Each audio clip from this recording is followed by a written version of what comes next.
The church feared her name so much they tried to erase it from history.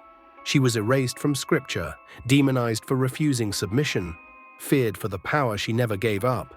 But what makes a figure so dangerous that an entire institution would choose erasure over confrontation? Lilith, the first woman, the first rebel, and to the church, something far more dangerous than the devil himself. Now here's what doesn't make sense.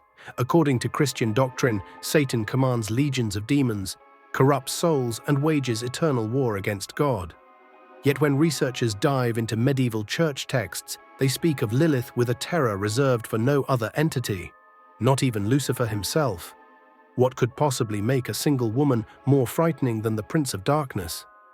The answer lies buried in texts the church tried to destroy, hidden in folklore they attempted to silence, and revealed through archaeological evidence that shows just how desperately they sought to erase her memory. Because while Satan represented rebellion against God, Lilith represented something far more threatening to their power structure, the possibility that submission itself was always a choice. What happens when an entire system of control realizes its foundation was built on willing compliance?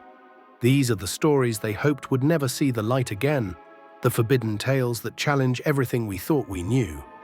Welcome to ancient Underworld, where gods fall, monsters rise, and devils whisper through the shadows of forgotten myths. If you enjoy exploring the dark side of mythology, please like this video, subscribe, and turn on notifications so you never miss another forgotten tale.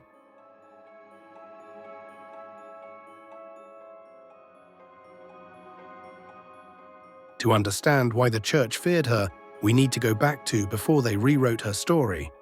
But how does a legend survive for millennia if it doesn't carry something profound within its core? Long before Hebrew scribes ever wrote her name, she existed in the shadows between worlds. In ancient Mesopotamian texts, dating back over 4,000 years, she appears as Lilith, a wind demon who prowled the boundaries between civilization and chaos. But this wasn't just another monster story. As civilizations rose and fell, her legend traveled with them, evolving, growing more specific, more dangerous. The Sumerians spoke of her seductive power over men. The Babylonians warned mothers to protect their newborns from her hunger. Yet why would such diverse cultures independently preserve stories of the same figure? It was in Hebrew folklore that she would transform from a generic demon into something that would make the church's blood run cold. In the anonymous Jewish text known as the Alphabet of Ben Sira, written sometime between the 8th and 11th centuries, we encounter the story that would haunt Christian authorities for centuries. Here, Lilith is revealed not as a demon at all, but as Adam's first wife, created equal to man. Formed from the same dust, breathing the same divine breath. What could be more threatening to a patriarchal system than proof that equality was the original design? The text describes their conflict with almost clinical precision. During intimacy, Adam demanded the dominant position, declaring his superiority over her. Lilith's response was revolutionary for its time. "Why should I lie beneath you when I am your equal, having been created from the same dust?" Can you hear the earthquake in those words? When Adam refused to acknowledge her equality, she committed what would become the ultimate act of rebellion in patriarchal eyes. She spoke the sacred name of God and vanished from Eden entirely. Not a plea for mercy, not a compromise, complete defiance. How do you control someone who would rather lose everything than surrender their autonomy? This wasn't just disobedience. This was a woman choosing exile over submission, freedom over security, autonomy over divine order. And in that choice, the church would recognize their deepest nightmare, that women might discover they had power all along. What happens when half of humanity realizes they don't need permission to exist? And that nightmare drove them to desperate measures. Subscribe and hit that notification bell if you're ready to see how far they went to bury her story. Because what they did next proves just how terrified they really were.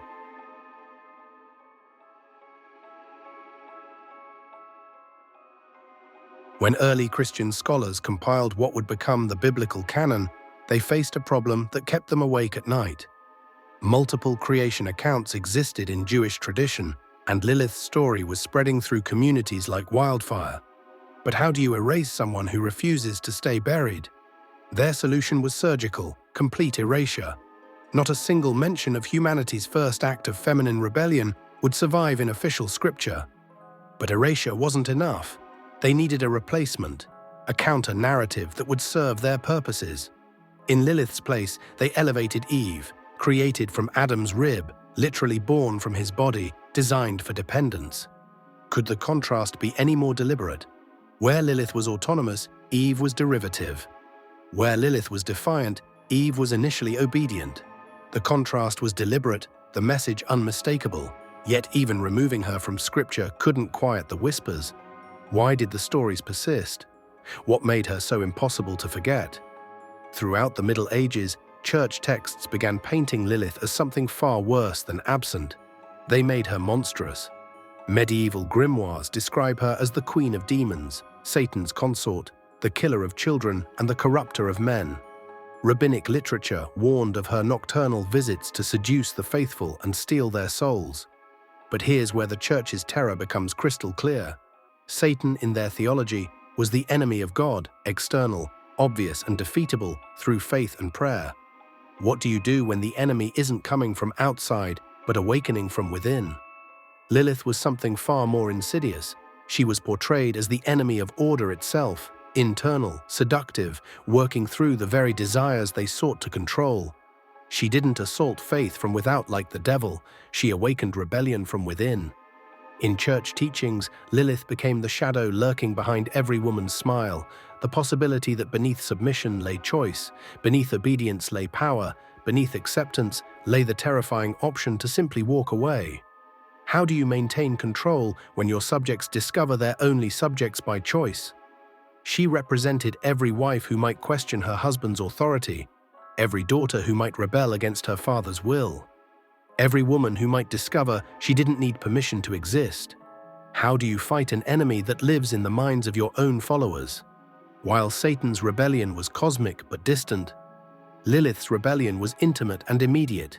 It lived in every marriage bed, every confession booth, every moment a woman was told to be less than what she was.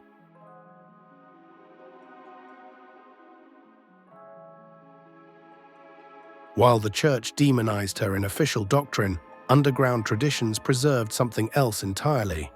What happens when the official story and the whispered truth begin to diverge so completely?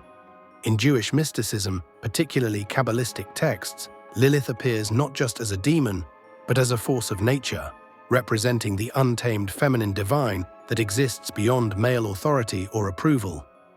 And this is precisely what kept church leaders awake at night. Medieval Europe's obsession with witchcraft can be traced directly to Lilith's archetypal presence. Every woman accused of practicing magic, every midwife charged with supernatural knowledge, every healer denounced as a sorceress.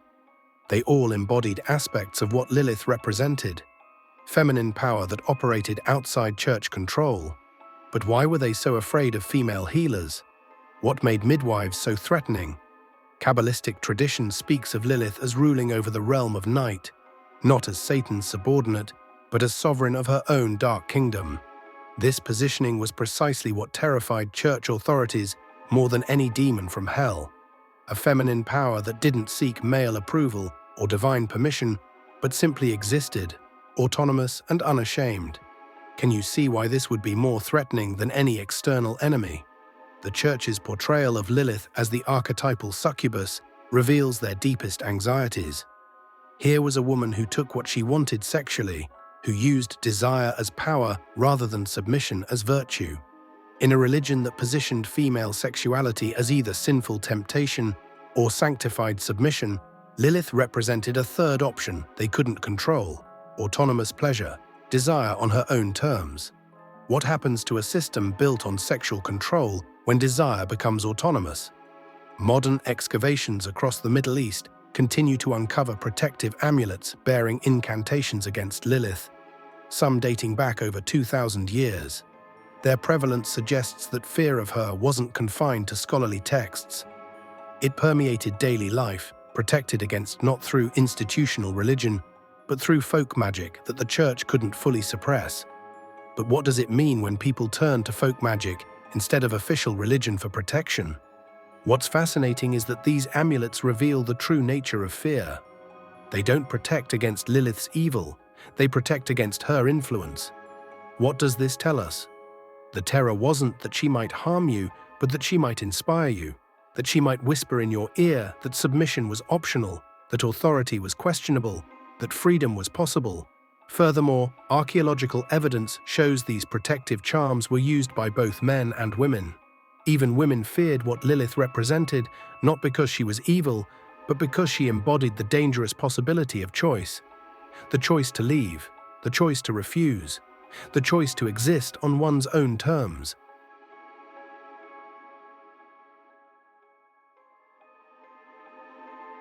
Erasing a figure like Lilith wasn't a single act, it was a process. The church didn't just remove her name from scripture, they rewrote the very soil she stood on. Sermons reframed disobedience as the ultimate female sin. Confessional manuals warned priests to watch for rebellious wives. Even in art, Lilith's likeness was absorbed into other figures, serpents, sirens, nameless temptresses, so her essence could be vilified without her name ever being spoken. But why this level of obsession? Because an erased enemy can't become a martyr.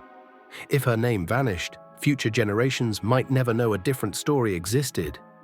This was psychological warfare, aimed not just at destroying her memory, but at replacing it with a carefully engineered void. A world without Lilith was a world where rebellion had no origin point, where women's resistance was an anomaly instead of a legacy. We see this playbook repeated across history. Powerful rulers have erased rivals from monuments, scholars have burned heterodox manuscripts, and colonizers have banned indigenous languages to sever cultural memory. The Church's campaign against Lilith fits neatly into this tradition, not just erasing a person, but erasing the very possibility of a person like her. And yet, the danger of erasure is that it is never perfect. Whispers survive in folk tales, graffiti, lullabies, and the margins of forgotten manuscripts. The Church may have controlled the pulpits, but they could never completely control the kitchen tables, the market squares, the midnight conversations where women told each other stories no priest would approve. Lilith lived on in these shadow spaces beyond their reach. By trying to erase her completely, they paradoxically confirmed her power. After all, if she were truly irrelevant, why dedicate centuries of effort to making sure her name never surfaced again? Erasure is the highest form of fear, the acknowledgement that the mere memory of someone could undo your entire structure.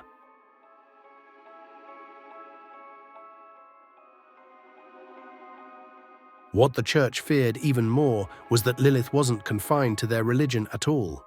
Across the ancient world, echoes of her story appear in different guises, each sharing the same dangerous core: female autonomy beyond male control. In ancient Greece, we find Lamia, a woman-turned-child-stealing demon after defying a god.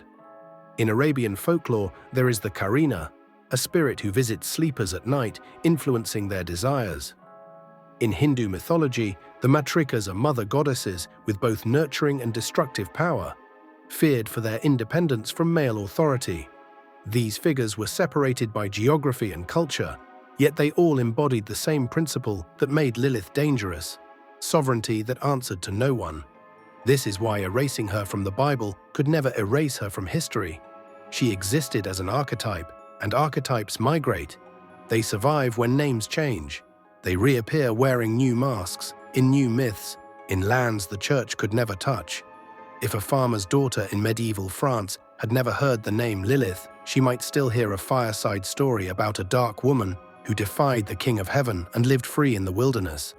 And this presented the Church with an impossible dilemma. You can burn books, but you can't burn an idea that exists in every culture. They could try to confine women physically, spiritually, legally, but as long as these stories persisted, the seed of rebellion remained. The archetype could leap across languages, adapt to new religions, and survive in art, song, and rumor. That is the real danger of Lilith's mythic sisters. They made her harder to kill. They showed that she was not an accident or an anomaly, but part of something older, deeper, and far harder to erase. And if women across the world were carrying versions of her in their minds and traditions, then the Church's war was never against one woman. It was against a universal truth.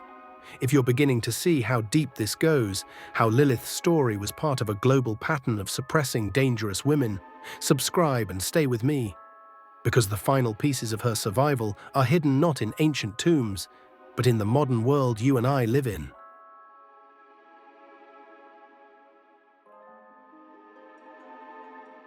Ironically, the more the church tried to bury Lilith, the more irresistible she became to later generations. In the 19th century, Romantic and Gothic writers rediscovered her, fascinated by the idea of a woman unshackled from divine or social authority. Painters depicted her as both seductress and avenger, a figure whose gaze seemed to pierce through centuries of suppression. By the 20th century, she had leapt from esoteric texts into popular culture. Occult revivalists in the early 1900s reclaimed her as a goddess of independence, a patron of those seeking liberation from oppressive systems. Feminist movements embraced her as a symbol of resistance, reframing her exile not as punishment, but as triumph, the moment she refused to compromise herself for comfort. Her influence seeped into music, literature, film, and even fashion. In each retelling, her traits evolved, sometimes sensual, sometimes wrathful, sometimes nurturing, but always rooted in autonomy. She became the ultimate counter-narrative to the obedient Eve, a reminder that the first woman might have chosen freedom over paradise. And here is where the church's centuries-old nightmare comes true. Lilith is no longer a whispered name in forbidden texts. She is a living archetype in the modern imagination, harder to silence than ever. The digital age has made her untouchable, a name that can be searched, stories that can be shared across continents in seconds. The tools of erasure that worked in the 11th century crumble against the reach of the internet. This is the paradox of suppression. When you spend centuries painting someone as the ultimate rebel, you may end up inspiring generations of actual rebels. In trying to kill her, they made her immortal. And maybe that's why, even now, her story feels less like history and more like prophecy.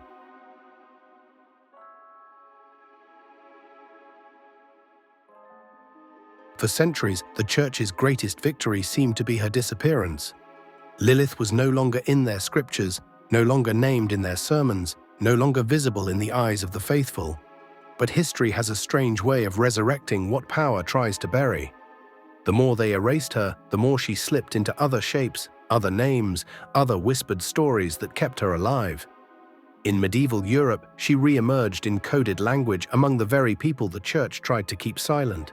Folk songs spoke of a woman who lived alone in the woods, feared and respected in equal measure. Local legends told of a figure who could not be tamed by man or spirit, who arrived on the wind and left as suddenly as she came. The name was different, but the essence was the same. In the Renaissance, artists began hiding her in plain sight. In paintings that appeared to depict Eve, subtle details betrayed another story. The glint in the eyes, the serpent curling not toward Adam, but toward the woman herself.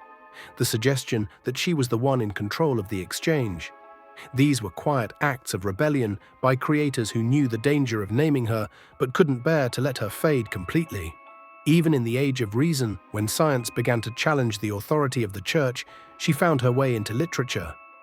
Poets cast her as the untouchable muse. Philosophers spoke of the untamed feminine, and occultists reclaimed her as a patron of forbidden knowledge. Every retelling brought her closer to the surface, weaving her back into the human story with threads the church could no longer cut. And now, in the modern world, her image appears everywhere. In art, in film, in music, and in the language of liberation movements. The church's greatest fear has already come true. The woman they erased has become an idea, and ideas are impossible to kill. Lilith no longer needs to be named to be present. She is the shadow in every story where someone refuses to bow, the quiet rebellion in every heart that chooses freedom over fear.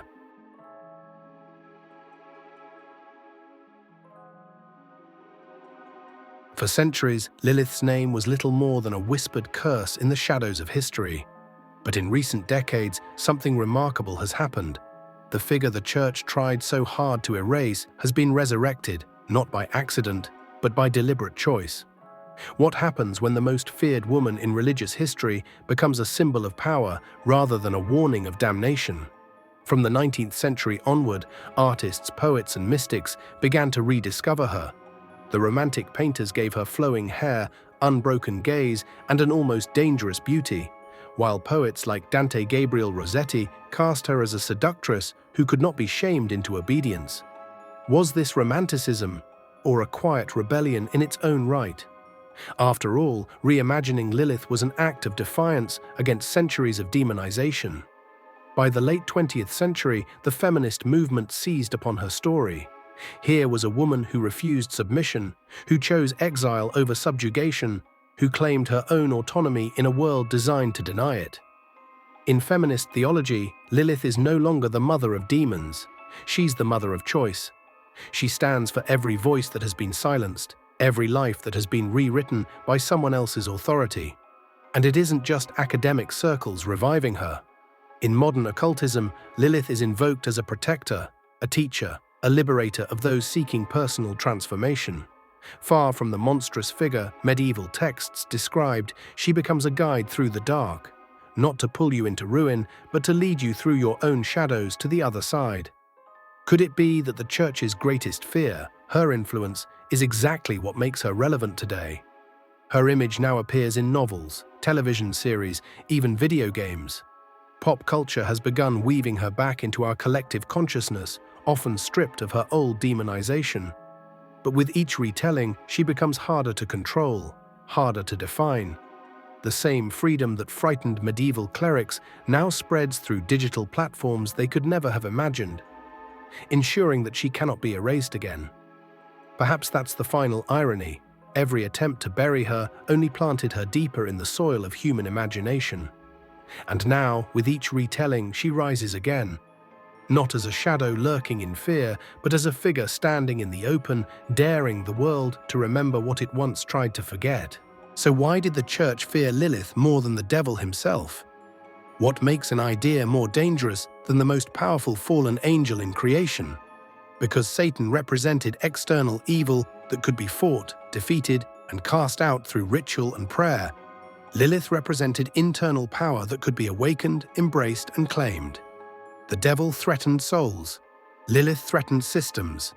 They could build cathedrals to ward off Satan, write exorcism rites to banish demons, and create entire theological frameworks to defeat the Prince of Darkness.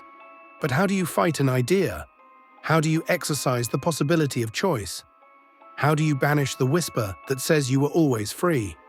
Perhaps it wasn't evil that made her dangerous to church authority at all. Perhaps it was freedom. The freedom to choose equality over submission, autonomy over dependence, and authentic power over granted permission. What could be more revolutionary than the simple recognition that obedience is optional?